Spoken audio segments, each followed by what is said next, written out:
আসসালামু আলাইকুম। সবাইকে আমন্ত্রণ জানাচ্ছি এবি নিউজ দুপুরের সংবাদে। আপনাদের সঙ্গে আছি আমি সুমাইয়া মেঘা।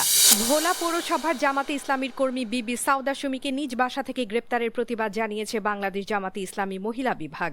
তার বিরুদ্ধে দায়ের হওয়া মামলা প্রত্যাহারের দাবিও জানানো হয়েছে। বুধবার জাতীয় প্রেসক্লাবের সামনে আয়োজিত মানববন্ধনে সংগঠনটির নেত্রীরা এই দাবি তুলে ধরেন। রোববার দিবাগত রাতে ভোলা সদর পৌরসভার ৬ নম্বর ওয়ার্ডের আদর্শ একাডেমি রোডের নিজ বাড়ি থেকে বিবি সাউদাকে গ্রেপ্তার করা হয়। পরদিন তাকে আদালতের মাধ্যমে কারাগারে পাঠানো হয়। মঙ্গলবার দুপুরে ভোলার চিফ জুডিশিয়াল ম্যাজিস্ট্রেট আদালতের বিচারক সৌরভ রায় মিঠুর আদালত থেকে তিনি জামিনে মুক্ত হন। মানববন্ধনে বক্তব্য দেন জামাতে ইসলামী মহিলা বিভাগের সাধারণ সম্পাদক নুরুন্নেসা সিদ্দিকী।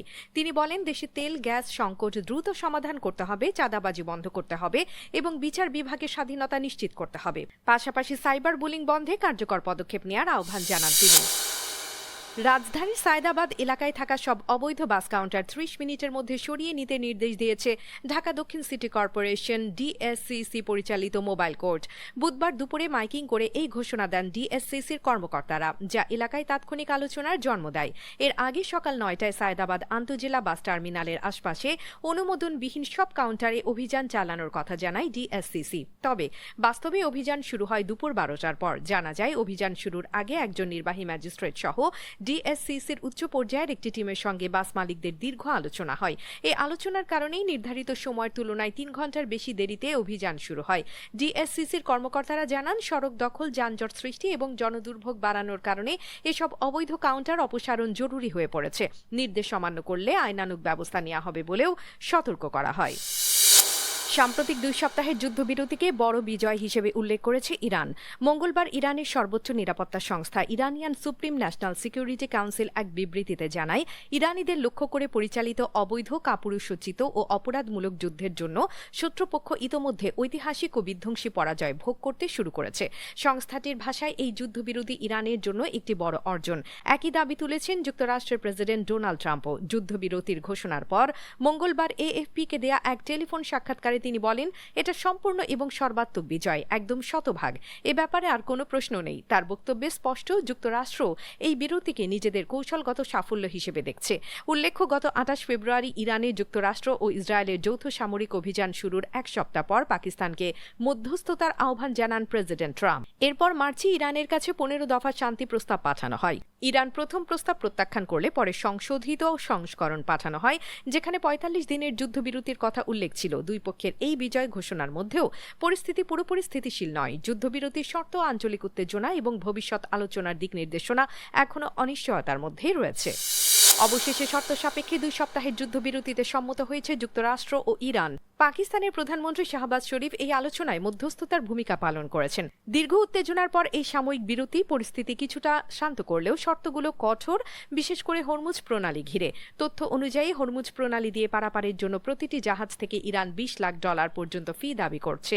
এখন পর্যন্ত কোনো জাহাজ পরিচালনাকারী প্রতিষ্ঠান এই বিপুল অঙ্কের অর্থ পরিশোধ করেছে কিনা তা নিশ্চিত হওয়া যায়নি। যুদ্ধ শুরুর পর থেকে কৌশলগতভাবে অত্যন্ত গুরুত্বপূর্ণ এই নৌপথ কার্যত বন্ধ হয়ে আছে।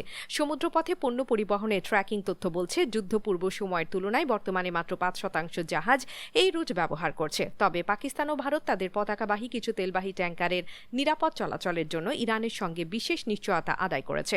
এদিকে ইসরায়েলের প্রধানমন্ত্রী নেতানিয়াহুর কার্যালয় থেকে দেয়া এক বিবৃতিতে জানানো হয়েছে, প্রেসিডেন্ট ট্রাম্পের ইরানে হামলা ২ সপ্তাহ স্থগিত রাখার সিদ্ধান্তকে ইসরায়েল সমর্থন করে। তবে শর্ত হলো, ইরানকে অবিলম্বে হরমুজ প্রণালী খুলে দিতে হবে এবং যুক্তরাষ্ট্র, ইসরায়েল সহ অঞ্চলের দেশগুলোর ওপর সব ধরনের হামলা বন্ধ করতে হবে। বিবৃতিতে আরও স্পষ্ট করা হয়েছে, ঘোষিত এই যুদ্ধবিরতি লেবাননের ক্ষেত্রে প্রযোজ্য নয়। আইপিএলের গত আসরে অভিষেকের ম্যাচে প্রথম বলে ছক্কা হাঁকিয়ে আলোচনায় এসেছিলেন বৈভব সূর্যবংশী। সেই আগ্রাসী রূপ এবারও ধরে রাখলেন এই বাঁহাতি ব্যাটার। বিশ্বের অন্যতম সেরা পেসার জাসপ্রীত বুমরা কেউ ছাড় দিলেন না। তিনি মাত্র ৩ বলের মধ্যে ২টি ছক্কা তুলে নিয়ে আবারও নজর কাড়লেন ক্রিকেট বিশ্বের। গতকাল রাতে গুয়াহাটিতে বৃষ্টির কারণে দেরিতে শুরু হওয়া রাজস্থান রয়্যালস ও মুম্বাই ইন্ডিয়ান্সের ম্যাচটি কমিয়ে আনা হয় ১১ ওভারে। টসে জিতে ফিল্ডিং নেয় মুম্বাই। ইনিংসের দ্বিতীয় ওভারে বল করতে আসেন বুমরা। প্রথম বলটি ছিল স্লটে, আর বৈভব কোনো ভুল না করে সেটিকে লং অন দিয়ে ছক্কায় পরিণত করেন। মাত্র ১৫ বছরের এক কিশোর বিশ্বের সেরা পেসারকে এমনভাবে শাসন করবে, এটা বুমরা নিজেও হয়তো ভাবেননি। অন্যদিকে সামাজিক যোগাযোগ মাধ্যম এক্সে দেয়া এক বার্তায় তামিম ইকবালকে বাংলাদেশ ক্রিকেট বোর্ডের সভাপতি হওয়ার অভিনন্দন জানিয়েছেন board of control for cricket in ইন্ডিয়ার সহসভাপতি রাজীব শুক্লা।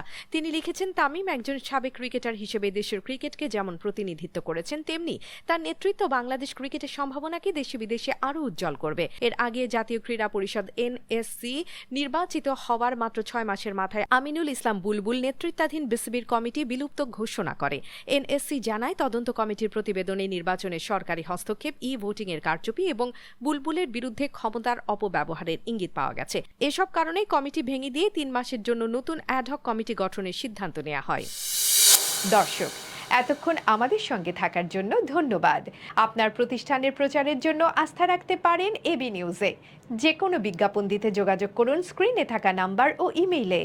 সর্বশেষ খবর পেতে চোখ রাখুন আমাদের ফেসবুক পেজ ও ইউটিউব চ্যানেলে। আমরা আছি ইনস্টাগ্রামেও। সেই সঙ্গে সবশেষ সংবাদ পেতে ভিজিট করুন আমাদের ওয়েবসাইট www.abnewsinternational.com-এ।